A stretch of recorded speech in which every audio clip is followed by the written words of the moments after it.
and it's even fast enough to track you if you're doing a Tom Cruise Mission Impossible run.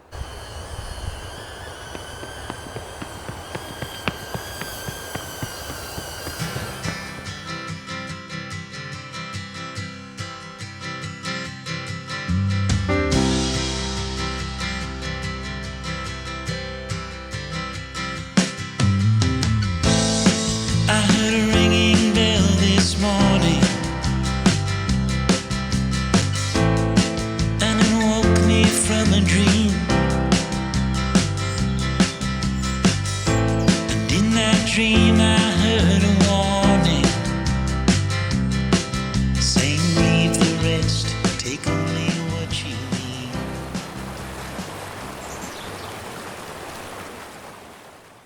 Does this look like there's something under my hat? Yes, definitely. Okay. Well, what I've got under my hat is this. This is the diminutive HOVERAir X1, a tiny 125 gram drone that shoots 2.7K video. And the crazy thing about this drone is that it doesn't have a controller.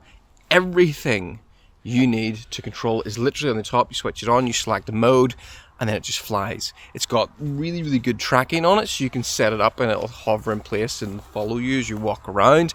You can set it up that it'll do a droning, it'll fly out and come back. You can set it to orbit around you, you can get it to follow you. It takes off automatically, it flies automatically, it records automatically, and when you stick your hand out, it lands automatically. And then if you want, you can connect it to your phone where you can change settings and also do a little bit of manual control. This isn't a drone that's going to get you the world's best landscape photographs or videos or things like that. For starters, it's not designed to fly really far away. I think like 30 meters is the maximum. But what it is designed to do is to be the easiest drone to use, and for a lot of people that means it's the drone they're more likely to use. Yes, you could buy something like a DJI Mini 3, which is about the same price, much more capable drone in terms of overall quality, but the Mini 3 weighs 4 times as much, and it's a little bit more complicated to get up and use, which for some people means it'll stay in their bag and never come out, which was where this comes in. And why have I got it in this channel and not my tech channel? Well, it's because I think this is a brilliant tool for literally anyone for capturing their outdoor adventures. And my plan is I'm going to use this drone to explore around this beautiful forest park, and then afterwards we'll sit down and I'll tell you a little bit more about what I think about it. Let's go explore. Current mode, hover. I'm then going to switch it into follow mode, just pushing this button on the top. Zip, follow. Continue, follow.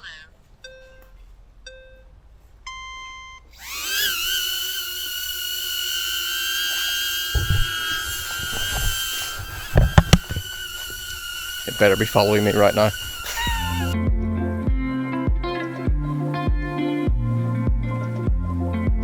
It's got the prop guards around the outside, which means it's a lot safer than a normal drone for flying, but you know, near people. If this bumps into somebody, it's at best going to be a very mild annoyance.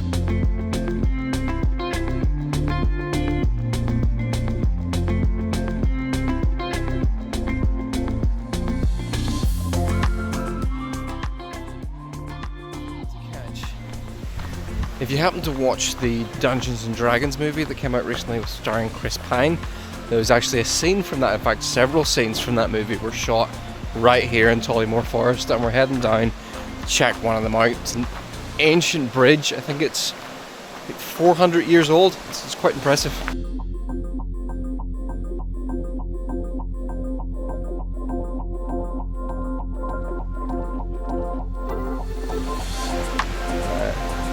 Okay, let's try something risky. Let's use the manual control to fly the drone out that way a little bit.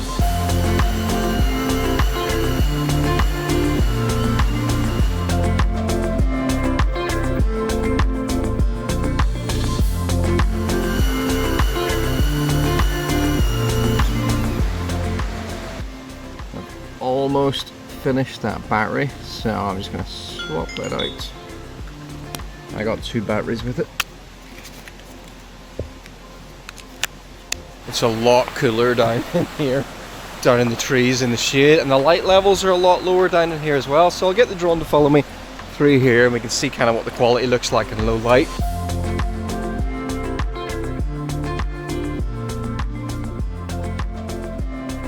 Well, one of the things that has impressed me about this drone is how, despite the fact it doesn't seem to have any obstacle sensors, it seems to just use image processing, it's able to follow you through complex areas as long as you're kind of careful with it and sort of give it time to make its way through. Occasionally I've tried to go through something that's a bit too complex and it's gotten a bit stuck.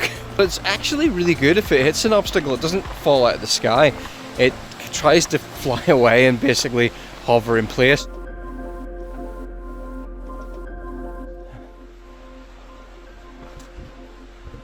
I like this part of the forest when you're in under the really tall pine trees.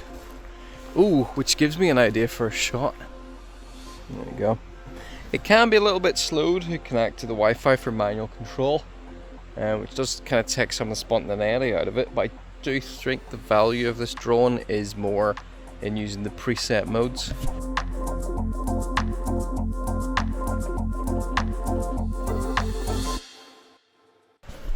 Okay, time for a review of this drone then, and overall I like this drone. There's just something about the simplicity of switching it on, pressing a button and it just flying that I love, because I'm used to a drone. You have to take it out, you have to assemble it, you got to check gimbal guard.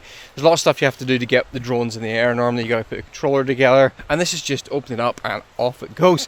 I love the weight of it. It's 125 grams, literally fits in a pocket, and it's incredibly safe and simple to use. Now, the downsides of this, the video quality in this is not as good as a more serious drone or a more proper drone, you know, something like a DJI Mini. The flight time isn't as good. It can't fly as far. It is limited to that 30 meters. The wind affects a drone this size a lot more than one that's bigger or heavier.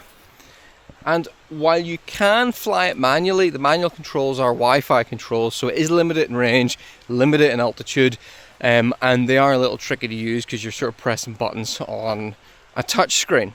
And the manual mode also eats up the battery life. So I think if you find yourself going for the manual mode a lot, possibly it's time to upgrade to a more serious drone. The drone is actually fast enough to keep up with you when you're running, as long as it's not too windy. And that really surprised me, because I genuinely thought it would only be able to operate at about walking speed, but I tried it running full tilt and it kept up with me perfectly fine. In general though, I think this drone could be perfect for people who just want to use those built-in functions just for quick clips for social media or to drop into other videos. What would I like to see improved in this? And it's hard to pick holes in a 125 gram drone that can fly itself automatically. Like, the fact that this exists is a wonder of technology, and the fact that we nitpick it is just goes to show how much we take for granted the advancements in technology. But if there was one thing I'd like to see improved in this, it would be the video quality. I think it should be possible, because the front of this here, the gimbal and so on, there's not much difference in size in the camera in this and the camera that's on one of the DJI Mini drones. So I think theoretically they probably should be able to fit a larger sensor camera in this, but I guess it's going to be a matter of cost. But at any rate, for me, as somebody who flies drones professionally and also has a lot of options to choose from, this isn't a drone that I choose to use every day, simply because for me the video quality matters a lot. But where I am likely to use this is, there are times when I go out to make, say, a running video, and I don't bring a drone with me, because even the Mini plus a controller is about 750 grams, so that's a lot of weight if you're running a serious distance.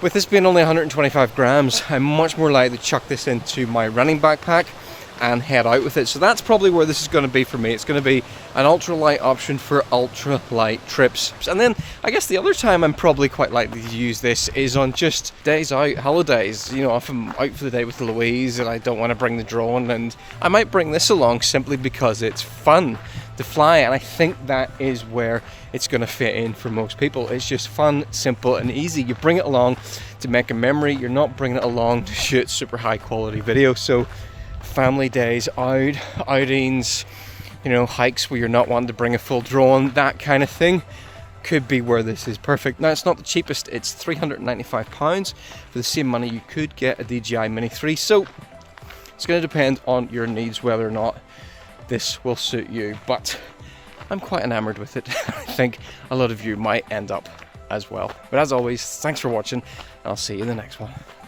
Oh, I'm so tired. I went camping last night in a tent I made from bin liners. I only got 5 hours sleep, then I went for a 2-hour paddle board this morning. And I'm walking uphill.